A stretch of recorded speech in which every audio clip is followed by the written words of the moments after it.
नमस्कार। आज हामी नेपालको एउटा यस्तो आयोजनाको कथामा डुब्नेछौँ जुन कुनै बेला हाम्रो देशको आशा र क्षमताको सबैभन्दा ठूलो प्रतीक थियो। तर आज त्यही राष्ट्रिय गौरवको कथामा विजय र त्रासदीको एउटा अनौठो द्वन्द्व छ। यो हो माथिल्लो तामाकोसीको उतार चढावले भरिएको यात्रा। दोलखाको अग्लो पहाड र तामाकोसी नदीको बीचमा बनेको यो संरचनालाई हेरौँ त यो केवल एउटा बाँध मात्रै होइन, यो त नेपालको आत्मनिर्भर बन्ने सपनाको जग हो। यो त्यो राष्ट्रिय गौरव हो जसलाई लाखौं नेपालीले आफ्नो पसिनाको कमाइले सिन्चेका थिए। तर त्यही गौरवको कथामा एउटा एकदमै अँध्यारो पाटो पनि छ। आज त्यही आयोजना ऋण तिर्न नसकेर टाट पल्टिने अवस्थामा पुगेको छ। आखिर कसरी एउटा राष्ट्रिय सपना आर्थिक सङ्कटमा बदलियो? आउनुहोस् यसको कारण खोज्दै जाउँ। ल, सुरुमा त यो बुझौँ कि माथिल्लो तामाकोसी किन यति धेरै महत्त्वपूर्ण थियो। यो केवल बिजुली उत्पादन गर्ने प्लान्ट मात्रै थिएन, यो त एउटा राष्ट्रिय अभियान नै थियो। यसका लक्ष्यहरू एकदमै ठूला थिए। देशकै सबैभन्दा ठूलो जलविद्युत आयोजना बन्ने, सुखायाममा पनि बिजुलीको मागलाई पूरा गर्ने र भारतबाट हुने विद्युत आयातलाई सधैँका लागि अन्त्य गर्ने। तर सबैभन्दा ठूलो कुरा के थियो भने यो लगभग पुरै नेपाली लगानीमा बनेको थियो, कर्मचारी सञ्चय कोषदेखि लिएर सर्वसाधारण जनताको शेयरसम्म। अब कुरा गरौँ यसको इन्जिनियरिङ पक्षको। यो आयोजना बनाउनु भनेको साँच्चीकै एउटा शक्तिशाली नदीलाई अनुशासनमा बाँध्नु जस्तै थियो। अब हेर्नुहोस् है यो आयोजनाको डिजाइन। नदीको पानीलाई बाँधले रोकेर पहाडभित्रै खनिएको 8.5 किलोमिटर लामो सुरुङ मार्ग हुँदै पावर हाउससम्म पुर्याइन्छ। यो सम्पूर्ण प्रक्रिया जमिनमुनि हुन्छ, जुन आफैमा एउटा अद्भुत इन्जिनियरिङ हो।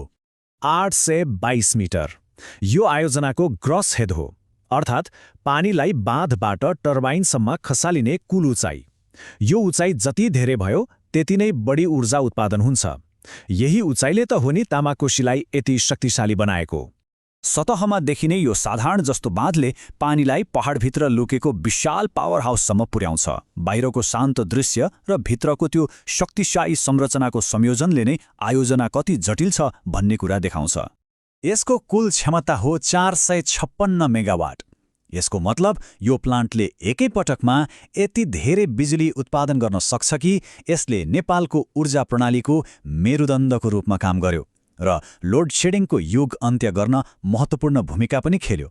तर त्यो सफलताको कथा लामो समय टिक्न सकेन। आयोजनाले एकपछि अर्को गर्दै यस्ता सङ्कटको सामना गर्नु पर्यो जसले यसको भविष्यलाई नै अँध्यारोमा धकिलिदियो। यो समयरेखाले आयोजनाको कठिन यात्रा देखाउँछ। 2011मा निर्माण सुरु भयो, तर 2015को भूकम्पले ठूलो क्षति पुर्यायो। अनेकौं ढिलाइपछि 2021मा सञ्चालनमा त आयो, तर सबैभन्दा ठूलो प्रहार 2024मा भयो, जब विनाशकारी बाढी र पहिरोले आयोजनाको मुटु यसको बाँध क्षेत्रमै विध्वंस मच्चायो। त्यो विपत्ति कति गम्भीर थियो। आयोजना 88 दिनसम्म, मतलब पुरै 88 दिनसम्म ठप्प भयो। कल्पना गर्नुहोस् त, देशको सबैभन्दा ठूलो पावर प्लान्ट लगभग 3 महिनासम्म चुपचाप बस्नु पर्यो। र यो सङ्कटले मानवीय क्षति पनि निम्त्यायो। पहिरोले नियन्त्रण कक्ष पुरिँदा आयोजनाका 2 कर्मचारी र त्यहाँ तैनात 2 सैनिकले ज्यान गुमाउनु पर्यो। यो घटनाले तामाकोसीको कथामा एउटा कहिले नमेटिने दुःख थपिदिएको छ। प्राकृतिक विपत्तिपछि आयोजनाले अर्को ठूलो सङ्कटको सामना गर्यो, आर्थिक सङ्कट। अब यो आयोजना बिस्तारै ऋणको दलदलमा फस्न थाल्यो। समस्याको जड नै यही छ। भूकम्प र अनेकौं ढिलाइका कारण आयोजनाको लागत अकासियो। सुरुमा 35 अर्ब अनुमान गरिएको लागत बढेर झण्डै 90 अर्ब पुग्यो, मतलब दोब्बरभन्दा पनि बढी। यही अतिरिक्त लागतले कम्पनीलाई ऋणको भारी बोकायो। यो तथ्याङ्कले एउटा निकै अनौठो तस्बिर देखाउँछ। कम्पनीले हरेक वर्ष अर्बको आम्दानी गरिरहेको छ, तर पनि लगातार घाटामा छ। किन? किनभने बढेको ऋणको ब्याज र सञ्चालन खर्च यति धेरै छ कि त्यो आम्दानीले धान्नै सकेको छैन। र त्यसपछि आयो आर्थिक सङ्कटको सबैभन्दा ठूलो झट्का। क्रेडिट रेटिङ एजेन्सी इक्रा नेपालले कम्पनीको रेटिङ घटाएर डीमा झारिदियो। यसको सोझो अर्थ हो डिफल्ट वा ऋण तिर्न असक्षम। 2024को बाढीले उत्पादन रोकिएपछि कम्पनीले समयमा ऋणको किस्ता तिर्न सकेन र यसले यसको वित्तीय स्वास्थ्यमाथि नै गम्भीर प्रश्न खडा गरिदियो।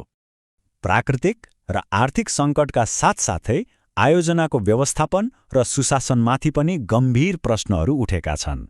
लगानीकर्ताहरूमा गम्भीर चिन्ता छाएको छ।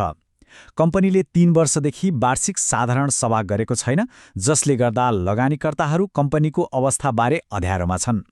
सञ्चालक समितिमा स्वतन्त्र आवाज छैन र नेपाल विद्युत प्राधिकरणको पूर्ण नियन्त्रण छ। यस्तो अपारदर्शी अवस्थाले कम्पनीलाई स्टक एक्सचेन्जबाटै हटाइने जोखिम समेत बढाएको छ। यति धेरै सङ्कटहरू पार गरिसकेपछि अब माथिल्लो तामाकोसीको भविष्य कस्तो छ त? के यो फेरि उठ्न सक्छ? तर अन्ध्यारो बीचमा आशाको किरण पनि छ। 88 दिनको मौनतापछि आयोजना फेरि पूर्ण क्षमतामा चलिरहेको छ। यो यसको इन्जिनियरिङ र यहाँ कार्यरत टोलीको अदम्य साहसको प्रमाण हो। जतिसुकै क्षति भए पनि तामाकोसी फेरि बगिरहेको छ। वित्तीय रूपमा पनि केही सकारात्मक सङ्केतहरू देखिएका छन्। पछिल्लो त्रैमासिक प्रतिवेदन अनुसार कम्पनीको नाफामा राम्रै सुधार आएको छ। गत वर्षको पहिलो त्रैमासिकको तुलनामा नाफा दोब्बरभन्दा बढीले बढेको छ। यसले के देखाउँछ भने यदि चुनौतीहरूलाई सही तरिकाले समाधान गर्न सकियो भने वित्तीय पुनरुत्थान असम्भव भने छैन। र अन्तमा हामी यही प्रश्नमा आएर टुङ्गिन्छौँ। माथिल्लो तामाकोसी विजय र त्रासदी दुवैको कथा हो। यो नेपाली जनताको शक्ति र प्रकृतिको विनाशकारी शक्तिको कथा हो। तर अबको प्रश्न हो, के यो राष्ट्रिय गौरवलाई यसका वित्तीय र व्यवस्थापकीय सङ्कटहरूबाट बाहिर निकालेर फेरि एकपटक सफल बनाउन सकिन्छ? यसको भविष्य अब लिइने निर्णयहरूमा नै निर्भर हुनेछ।